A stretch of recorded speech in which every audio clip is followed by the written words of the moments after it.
Hello, everybody. This is Andrew Olson, the founder of Pan Africa Football, and we are continuing on with our discussions about the African Nations Championship, which starts on Saturday in Tanzania.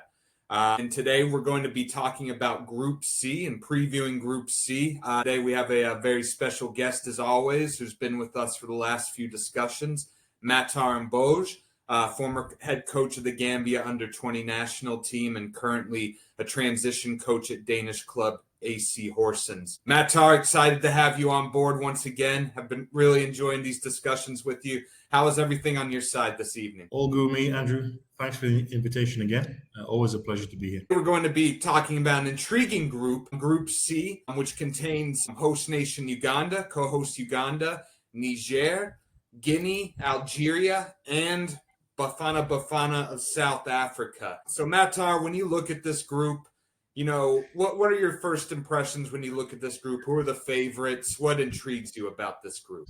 Yeah, it's another group, Andrew, where we've got the third co-host. We've talked about Kenya and Tanzania. It's now Uganda's turn to be the focus and get a bit of the limelight. We've spoken before about how Paul Putt has even though he's quite involved in terms of the preparations and supervising the team, it's in the hands of two coaches. In fact, it seems like I think they've sold it as a co-coaching team, but I'm sure Coach Morley will be the one who will potentially be the more senior of the two and make the final decisions. But they've also got the assistant coaches who will also be wanting to make his presence known. And I think for sure the pressure of being one of the co-hosts is going to be felt by the Ugandan team, and not least because they've never qualified for the knockout stages in this competition. They've always produced players who've produced quality goals in these competitions before. They have somebody in Alan Okello who, as the captain of the team, I believe, he's going to be a player to look out for and will obviously bring creativity and flair and a goal-scoring threat. But it's a balanced group. It's a balanced group when I look at it, for sure. Guinea always produces talented players, has talented players in abundance, and bringing through some players who also have European experience to the mix will be interesting to see. We've got Niger. I mean, they made the semi-finals last time out. So, of course, they're going to try to improve and go another step further. And then in terms of perennial big names, you have South Africa there, but it's not potentially the same South Africa that we can expect to see, purely because I expect them to. Well, the squad they've named is not the bigger lights that you see in the South African Premier League. It's players who don't have clubs and are also maybe wanting to use this tournament as a platform for themselves. So potentially there could be issues in terms of undue pressure by the media, because South Africa and South Africans, they always want to produce the best, especially when they're on the continental stage. And then we can look at Algeria, who for me are one of the favorites. They've been to the semi-finals minimum in every CHAN they've had. In the two they've played in 2011 and also last time out. They didn't concede a goal in 90 minutes throughout the competition, and they ended up having a silver medal at home. That was the key to their success. They had a top scorer in there, Emid Mahious, who's back again, scoring goals for fun in Algeria as well. So they're looking very strong. And as well as that, they've got a coach, Madji Bugera, who is one of the best in the continent. He already has a trophy in the cabinet. He won the FIFA Arab Cup with the Algerian team.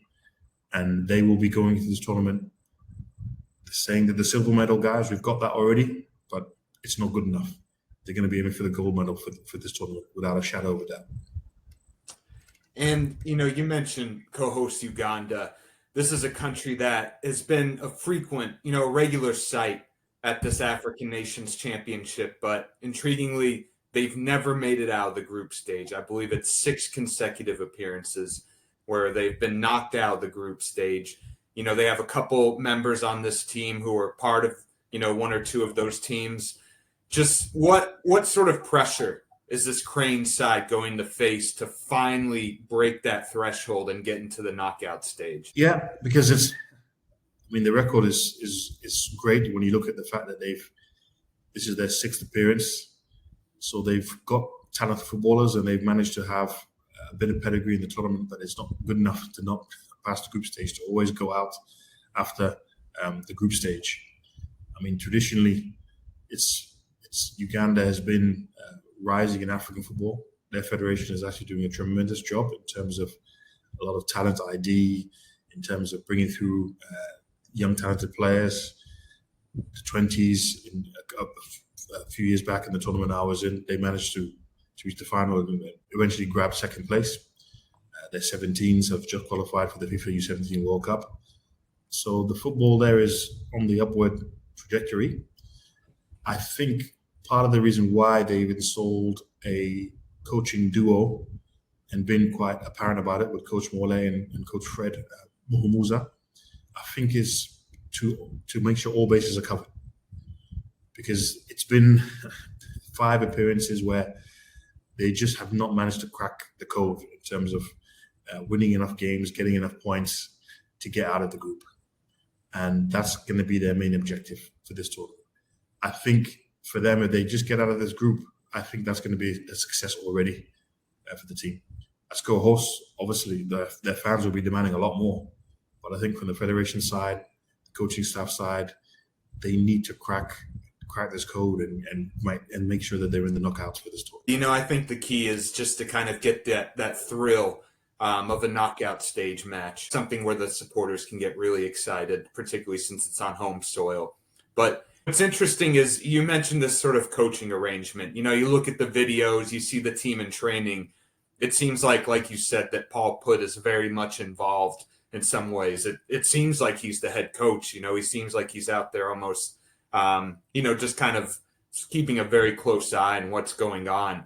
But there's also a co-coach arrangement here. What do you think about this sort of, coaching arrangement? Could this be an issue of, too many cooks, spoiling the broth or something like that? Or do you think they can find a symbiotic relationship here that could really benefit the team more than having just one coach who's running things? Yeah, I think for sure the point you make is that sometimes if there's too many voices or too many people with an opinion, it can muddy the waters a little bit. And just like you said, Paul Putt is the senior coach amongst them. For sure, he'll be, I think, giving advice, but I think there needs to be a limit in terms of his interventions. And understanding that if he's not going to be sitting on the bench, which I don't think he will be during the games, potentially he will be going to the dressing room maybe before the game and at halftime to give observations. But there has to be a limit. There has to be a limit because he may end up in this situation undermining the authority of the coaches who've been given the job. And those coaches will also want to feel that they can come with their way of doing things, with their own ideas, and not feel overburdened or put under pressure to do things that they don't agree with. For sure, Coach Morley would have worked with Paul Putt and would have said, okay, I'm your assistant when it's the senior national team, or I'm happy to play second fiddle. But for sure, for this one, I don't expect him to turn around and be less hands-on than he always is.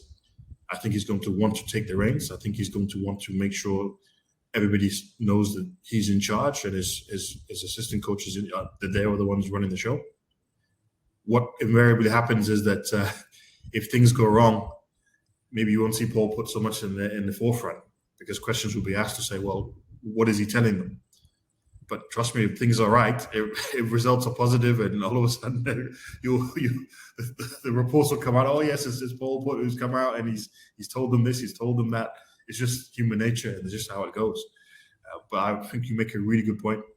It's really important that they all have to be on the same page, singing from the same hymn sheet, because too many cooks spoil the broth for sure. And they have to be really, really targeted in terms of making sure the message is clear for the players.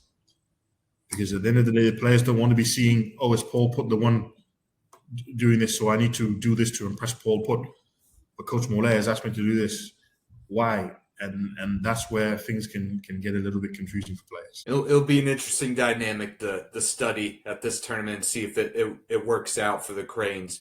You mentioned Alan Okello. He's a player who's really been kind of anointed as the player of the future, the star of this team, and he's really blossoming into that star. Still relatively young at this point in his career, but he's come back to the Uganda Premier League, led the league in scoring.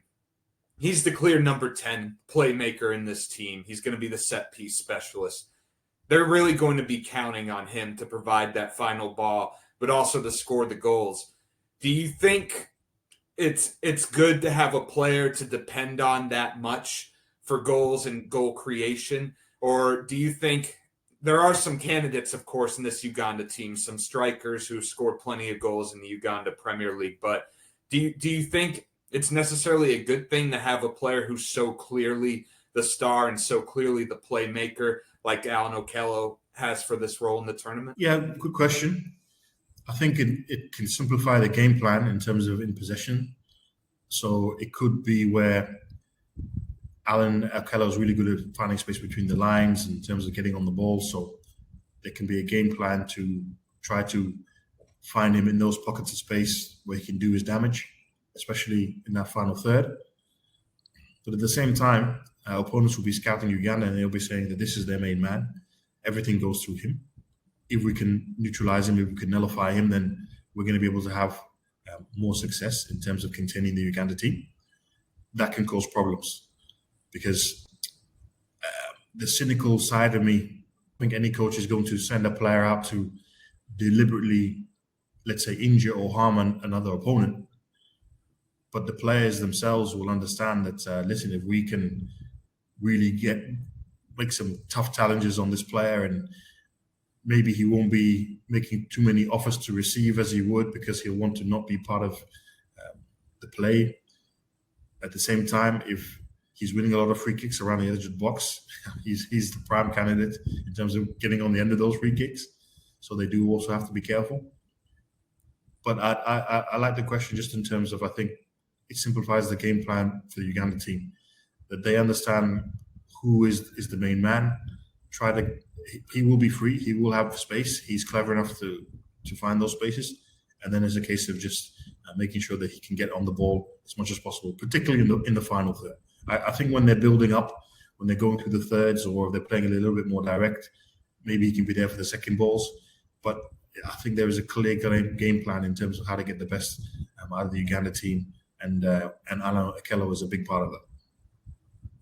And it's a case where you need to have players who can kind of shuttle the ball to Okello. He can't be dropping back too deep, to get into the game. You also have a lot of supporting roles. You need your number 6s, your number 8s, to really help kind of handle the ball, get the ball forward so that he can receive the ball in favorable positions. Because sometimes, the issue with having that clear number 10 is sometimes maybe they're marked out. They have to come back deeper into the midfield, even into the defensive midfield to receive the ball and get those touches they need. But I think this Uganda team is pretty well built. There is a lot more to this team than Okello, but he's certainly going to be the magician, the guy they count on to make that crucial play and help get them, most importantly, the goals in this case. And then, you look at a team like Niger, right? Niger, they reached the semifinals. They got 4th place at the 2022 edition. One thing I noticed looking at their team, they have 8 players called up from one club, from the Gendarmerie Club, USGN. This hasn't been too popularly received by Nigerian fans and supporters. I wanted to ask, when you see something like that, Matar, do you think that maybe this is not exactly a glowing endorsement of the talent in the team, or do you think there's some other method to this? No, I'm definitely a coach. I really don't advocate having 8, especially that amount, 8 players from one club, especially in a quality footballing country like Niger. Just like you said, they were 4th place last time out, so there is talent in the team, in the country. They've also previously had teams going to Youth World Cups and appearing on the continental stage. So the quality is there. Now, I try to empathize and put myself in the coach's situation. So what may have happened is that maybe the preparation that he's asked for has not been ideal. Maybe the conditions they've given him have not been ideal. So in terms of trying to fight against the lack of time that national team coaches always have. I think he's thought to himself, okay, let me bring in a core from one club. Let me bring in these 8 players, and they'll be the ones to form the basis of the squad. And I think for sure it's a team that's well trained. They usually go out, I think, in CAF competitions, if I'm not mistaken. There is a bit of pedigree in terms of how they perform in the league also. And I think he's just played it safe. I think he's gone with the fact that maybe the preparations have not been ideal. The short time frame also, maybe in terms of when he started. And this has just been how he feels he can solve that problem. Now, 4th place last time out, semi-finals. You can say they were the underdogs for sure. They showed that resilience, that grit, and nobody expected them to reach the semi-final, I don't think. This time around, all the teams will be prepared for them. They'll be giving them the respect. Just like we said, they'll know that they were semi-finalists. They were amongst the top 4 in this competition last time out. So all the teams will be giving them that respect and prepared properly. Whereas maybe in the last edition, Niger, and you sort of think that you won the match even before the ball's kicked. Now, I don't think that's going to be the case in this competition now. And I think Niger have more than proven themselves in terms of the results I've also seen from their senior team. And the coach is a wily tactician. He's astute. And I think he's tried to be as pragmatic as he can in terms of those 8 players that we already mentioned. A few of these players took part at the end of their unsuccessful Africa Cup of Nations qualifying campaign. When there are a couple of dead rubber matches, they perform very well in these games. And I think, that suggests that there's certainly some talent within this team. I'm always curious, there's not a whole lot of video and things like that when you're trying to scout a team like this. How does a team prepare for an opponent like that when maybe there's not so much data or video to analyze? Yeah, very good question. Because nowadays, coaches, scouts, analysts, everybody wants that information. Everybody wants to see and find out as much about their opponent as possible. And for sure, in the case of Niger, I think they'll be relying on some of the footage and some of the stats from the last competition. And they'll also be able to follow some of the games, just like you said, from the recent AFCON. They perform very well, like you said. They'll have threats. And no doubt that analysis of the senior team and the last Chan team as well will give them enough information they will feel in terms of how to break down this team. For sure, the coach can come up with an attacking formation if he feels that his team has an upper hand, and I think he can also set them up very, very compact and with a very defensive setup to try to play on the break. And I think he's going to gauge game by game, because we talked about this in the analysis of the other groups A and B, that there's 5 teams in this group, so it's 4 matches. So it's a bit of a long stretch in terms of it's a 2-week group phase. So you do have to manage the squad a little bit. You do have to manage in terms of the effort that you put into games, because you want your players to be able to manage the workload of the group stage and then eventually the knockouts as well. But I think he's got the experience. I think he's got the know-how to manage the squad effectively for that one. It kind of adds a whole nother element to this. These 5-team groups. So it'll be interesting to see, because that means that maybe we're going to see more of the players. We're going to see the full depth of each of these teams. We're going to keep it in West Africa. We're going to keep it with a look at a team that maybe you have some familiarity with, having coached the Gambia. Guinea.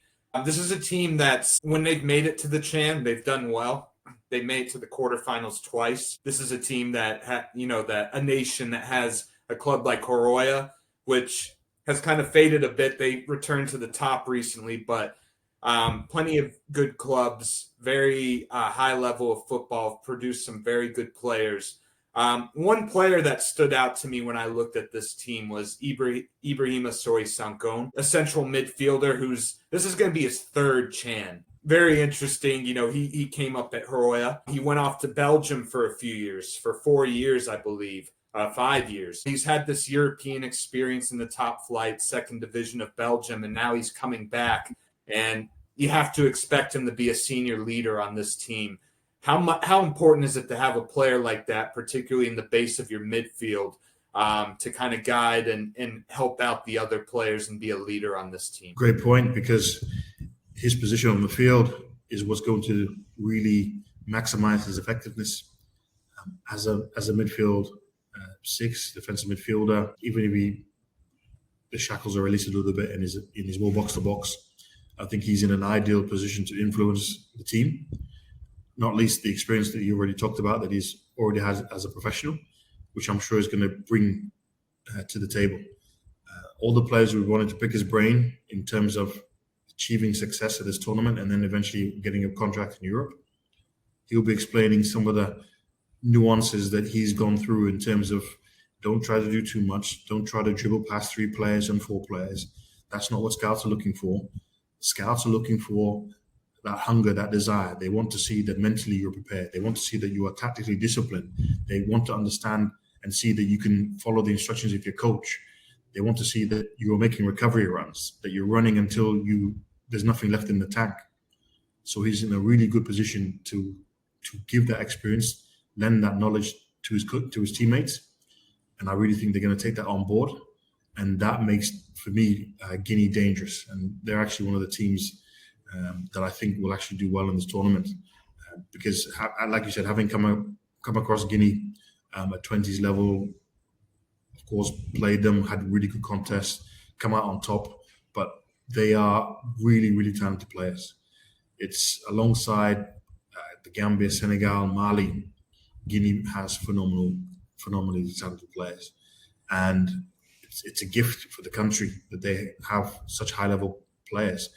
Now, all they need to do when they go to this tournament, all they need to do is play to their maximum ability, play for each other, don't play themselves, and that's going to be the key, I think, for them in terms of getting the best out of this group. And, continuing to focus on sort of the individuals in this team, there's a striker, Yakuba Nagnaberi. This is a player who's played in the CAF Champions League with Arroya. He's been a player who's been a star, one of the domestic stars for Arroya, even when they were kind of in their Pan-African era, so to say. He's been rumored with moves for years, moves to Europe, moves to bigger clubs in Africa. He had one incident where he was set to join a second division French club, but he ended up getting banned by FIFA for 4 months because of contract issues.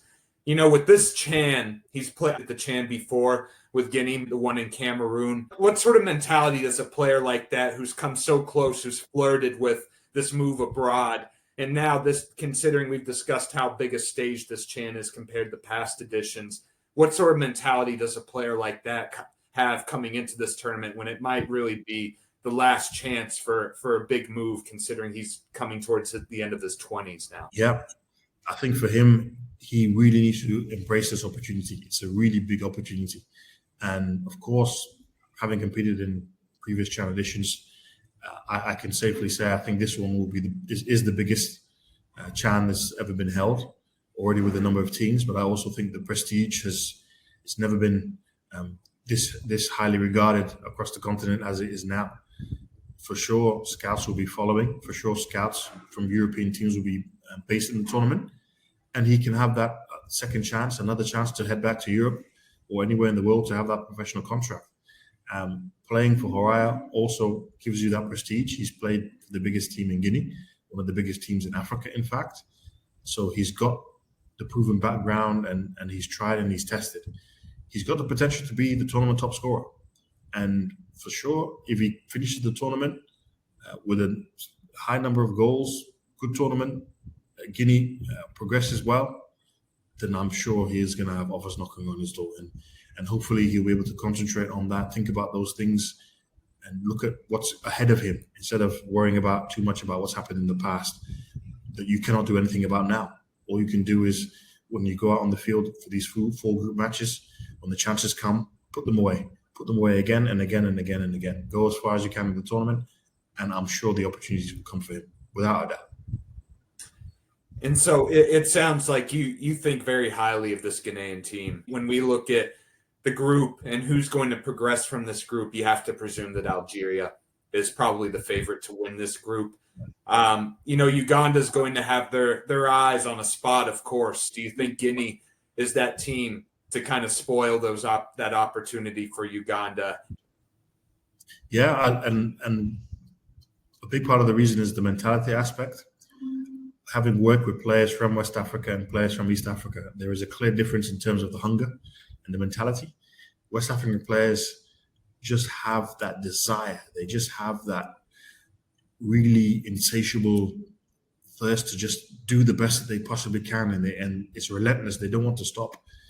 East African players, and I don't want to generalize so much, but I've seen that they can be comfortable quite easily.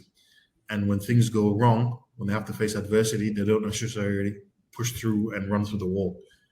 West Africans and Guineans, no matter what's happening, they're going to keep going and going and going and going. They're not going to stop.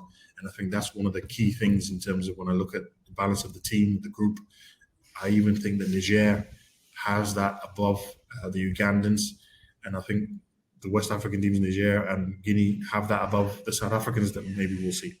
The South Africans will, as we're going to talk about, will probably have a higher technical level maybe. But for sure, the mentality and the desire, the grit and aggression is really going to be unmatched from the likes of Guinea. Interesting observation. The evidence bears it out when we see players move abroad.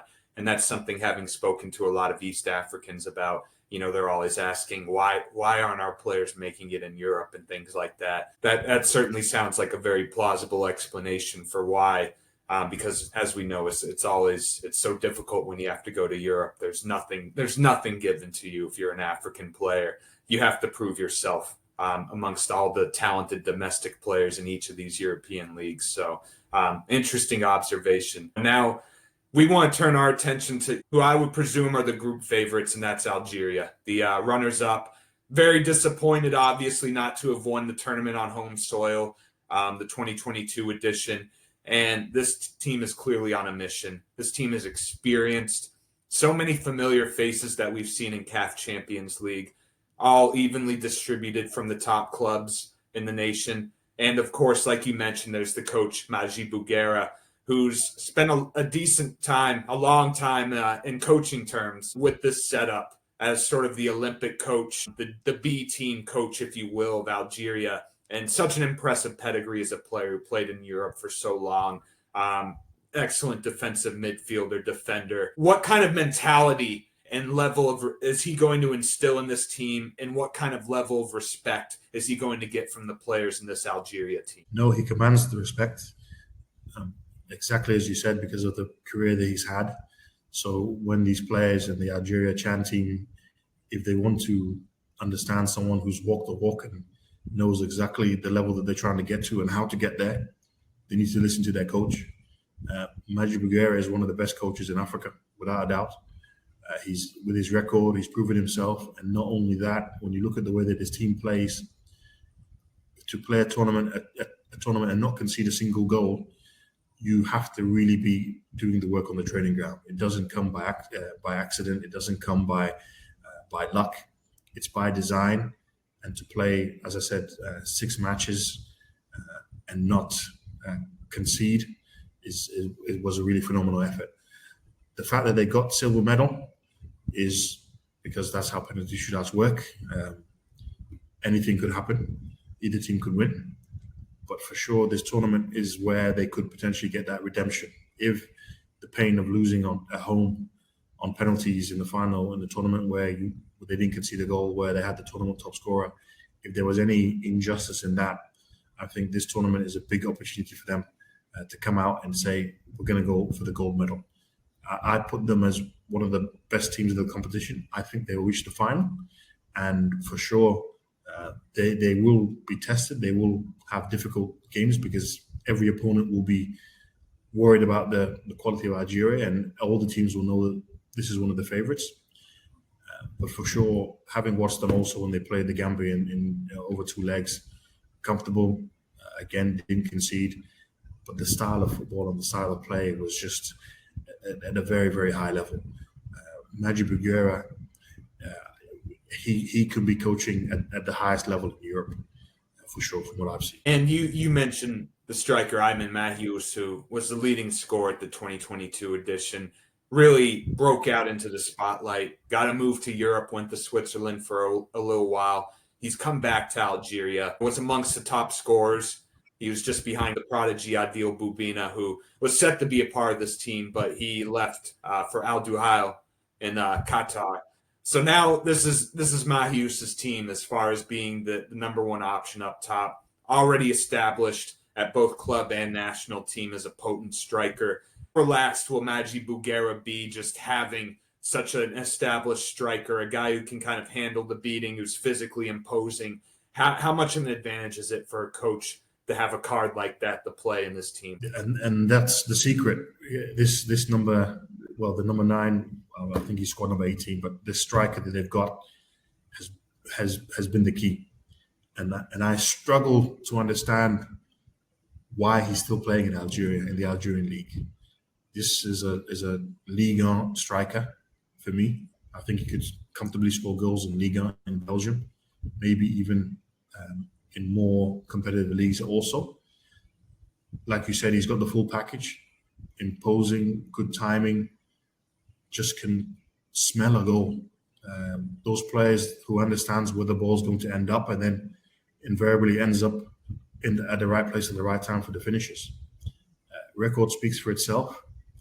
He's continued to score goals in the Algerian league, and the only thing I could think is that maybe there's a huge price tag on him, and teams that have come in for him have been scared off by the number, because there is no other reason for me to think that this player is.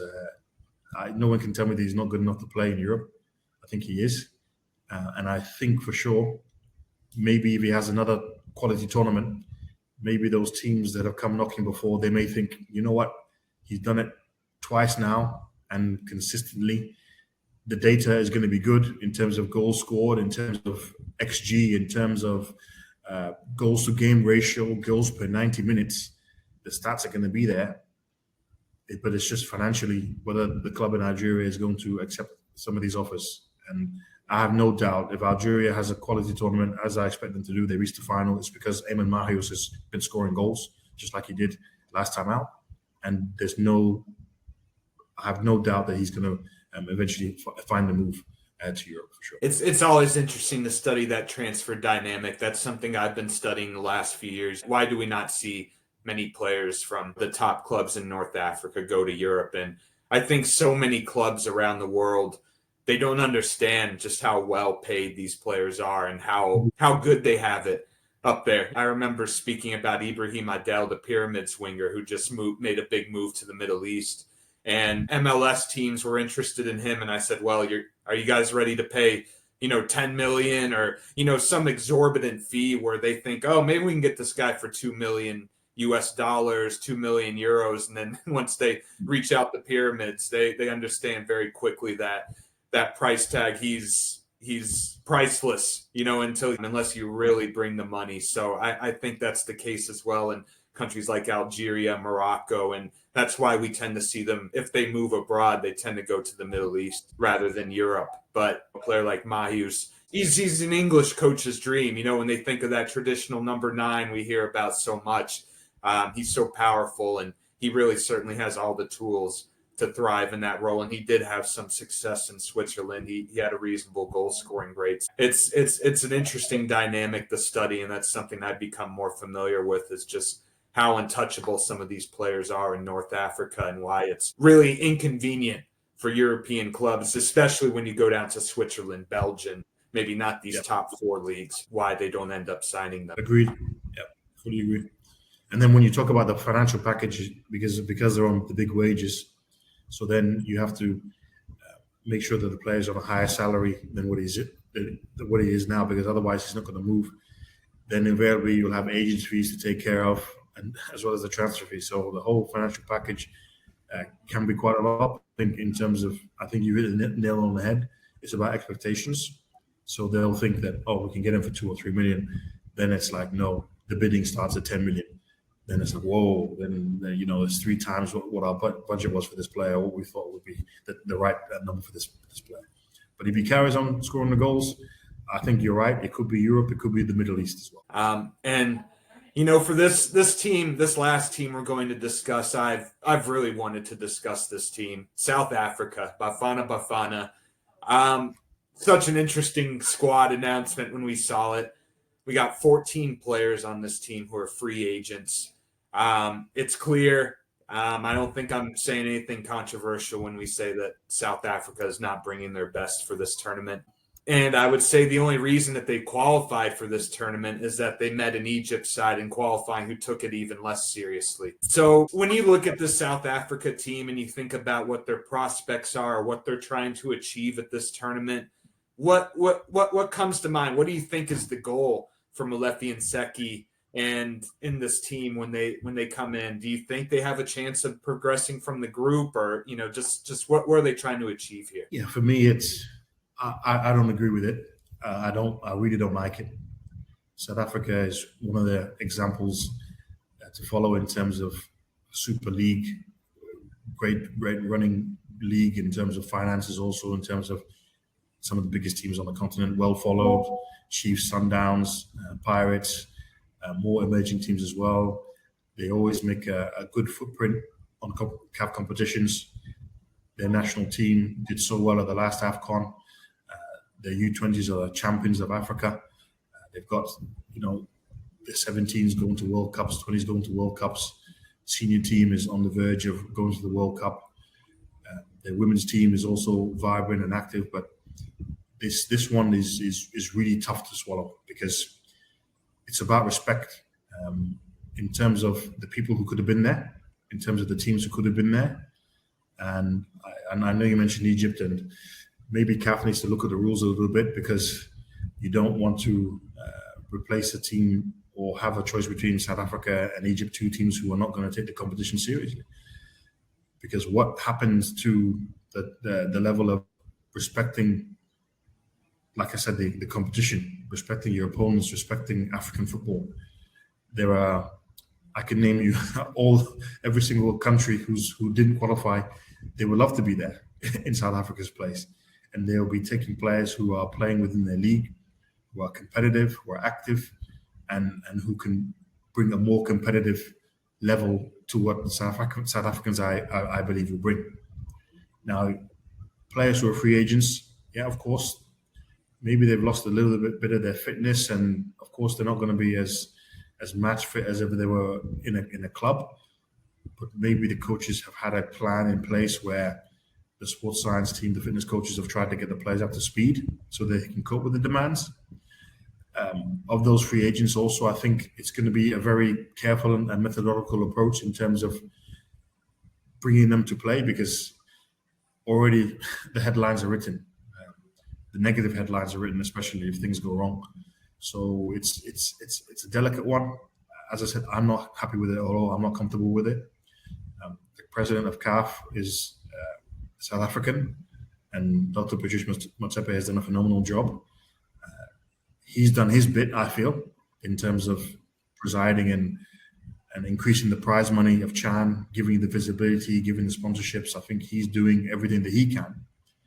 So it's quite ironic that his association, his federation, the country where he's from, are taking the tournament so in this way. It's really, it doesn't sit well with me at all. And I think for the future, CAF needs to look at it, because we can't have countries, associations taking this tournament lightly like this. I watched the qualifying, and this final stage, or this extra stage that was brought in due to the circumstances of the tournament. I saw your country, the Gambia. They had to face Algeria, who took it as seriously as a team possibly could. They brought their best. And, the Gambia gave it a great effort, when it comes to the level of Algeria. But if I'd seen that Gambian side take on Egypt or South Africa, I think they very well could have defeated them. These teams, this Egypt-South Africa duel that was, kind of randomly allocated by a draw, like you said, that has to be fixed. Yep. Because these teams, South Africa, they've done this for many editions of the CHAN, where we allowed a really weak and underwhelming team in qualifying, and they usually get beat and they don't qualify. But this time, it seems like they were kind of handed the spot, them or Egypt. Egypt usually withdraws, because they always use the excuse that, hey, we have a busy schedule, domestic schedule. They're still trying to catch up on competitions going back to COVID. When it comes to their domestic cup and things like that. So yeah, I really don't like to see it, and it's really it's a bad mark on this competition. But at the same time, you have a player like Keegan Dolly, very excellent technical player. You have Malibongwe Koza, talented young defender from Mamelodi Sundowns, and a few players from that team who aren't regulars with Sundowns, but they've been South Africa internationals. They've done some good things. So do you think there's a chance that this team could surprise? And I feel like the expectations have been lowered to the lowest possible point. Do you think they can relax and surprise in this group? Yes, yes, but that would not be a problem. I think if they were in a less competitive group. But I would love to see. I think Algeria on their day can tear them to shreds. I think Guinea will also be able to cause them problems. I don't think the South Africans will be happy to lose to the likes of Niger or even Uganda. So there is national pride at stake. The thing about the Keegan Dolly one is that he is a phenomenal player. He actually competed against us here in the Gambia, scored a phenomenal long range goal with his left foot, two in fact. So we know that he's on his day, and in the past he's been one of the best players in Africa. Now his career has gone to the point where maybe he's not where he should have been. Partly, of course, it's outside factors, you can't control it, but partly it's also the player. So here we are giving an opportunity for a player who hasn't taken the opportunities that he's had before, and that's now been taken away by any number of talented players that you can find in South Africa, because the South Africans have said that we want to indulge and bring these players on this stage. It's self-serving. We want to put them on the market. And primarily, I think it's for the PSL market. I think that those players will eventually fall back into the South African league. So it's a little bit, to me, self-serving. But even with that point, yes, of course, Keegan Dolly in his day and in his prime, it was a while ago, but his time has come. We want to see the next Keegan Dolly, and there must be a player of a similar style, similar ilk in South Africa that potentially maybe is now sitting at home watching the tournament on TV. Maybe you could have taken one of the 20s, you could have taken one of the 17s, and I'm sure some are probably in the squad as well. But the point is that why almost give these places out just for free? Excuse the pun. It's not merit based. It's not deserved. And listen, I also want to play devil's advocate a little bit in terms of putting as I always try to do, put my shoes in the coach's shoes also. Maybe he called up players who were in some of these teams and the South African teams, because they're in the preseason now, just didn't want to release them. And I know that the tournament was supposed to be held in January and then it got postponed to August. So maybe this has played into it.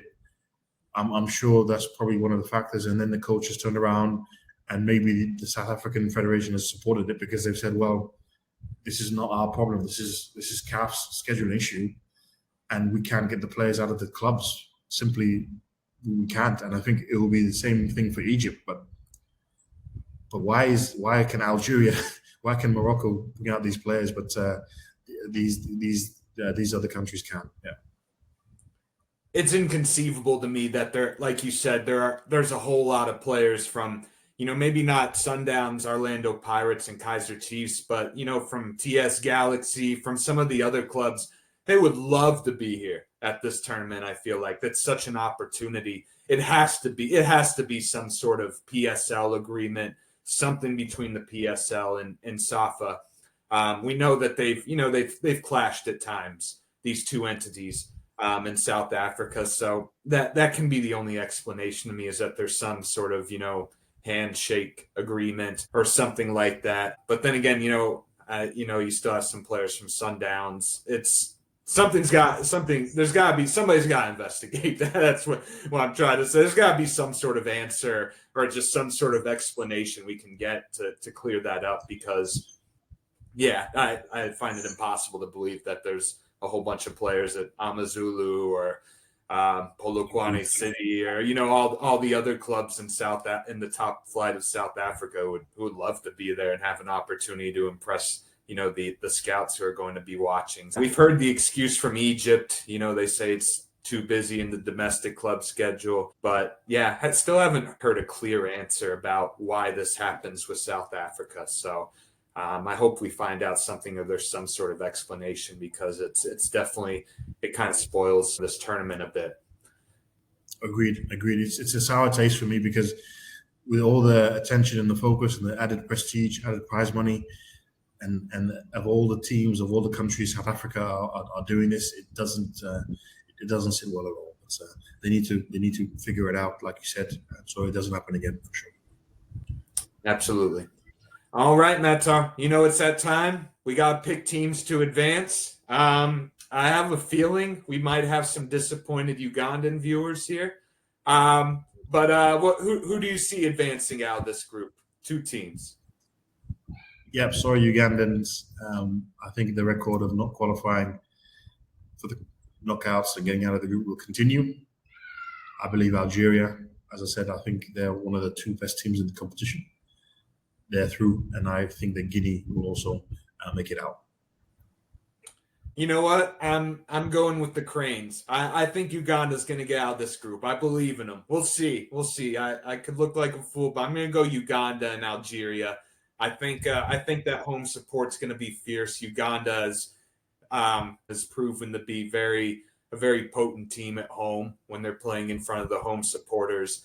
So I'm gonna go. I got a feeling that Uganda is gonna make an impression at this tournament, at least make it out of the group stage. But yeah, Guinea is going to be very capable. They have some recognizable players already. And Niger, who knows Niger? And then I don't know. South Africa is just kind of this wild card. It could go absolutely horrible for them. They could leave this tournament in shame. They do have some good players from Mamelodi Sundowns in this team. So we always try and put a disclaimer when we predict these groups, right? that anything can happen. So yeah, absolutely. It'll be interesting to see how it plays out. All right, everybody. Well, thank you for tuning in. That's been Group C. Do you have any final observations, Matar? No, I think it's another one that's going to be competitive for sure. And we may end up seeing the winners of the competition, I think, in Algeria coming out. I think if they make a solid start, if Mahous gets on the goals, he'll have to, I think, rest in one of the games. I'm not, if I were the coach, I wouldn't try it out. Well, I wouldn't risk him unnecessarily in all the group games. But still, he's going to want to play every game and score as many goals as possible and set tournament records in terms of, I think it's the 9 from Ayub Al-Kabi, if I'm correct, in terms of the number to beat. But it's going to be interesting. It's going to be interesting to follow for sure. Yeah, I never envy a coach who has to tell a striker, "Hey, we're going to give you a rest for this." Fair enough. But all good points, Matar. We appreciate you as always joining us. This has been our preview of Group C at the African Nations Championship. Can't wait to see it kick off, I believe, on Monday in Kampala.